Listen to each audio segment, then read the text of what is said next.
1 John 4, we love God because he first loved us. And so God's affections relate to ours in that he gives. He's a giving God. He's not demanding and kind of sort of this glory grabbing deity. He's a glory giver, and he gives of himself, and he gives his Son, and he gives his Spirit, and you know, when you look at a passage like Romans 5:5, the love of God has been poured out into our hearts by the Holy Spirit that he gave to us.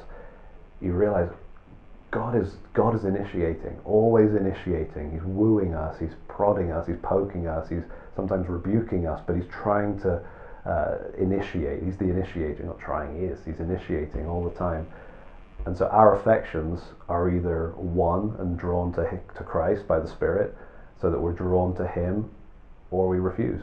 And we kind of stay in this post-Genesis 3 self-absorption kind of hamster wheel or something, where it's all about me, and I can be in charge of me, and I don't need God to, I'll take advantage of his benefits, but I don't want him.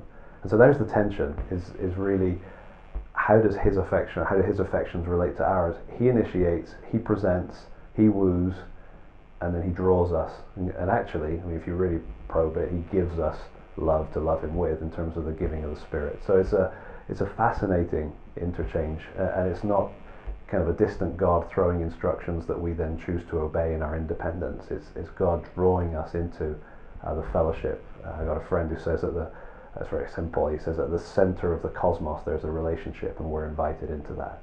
That's such a privilege that we have.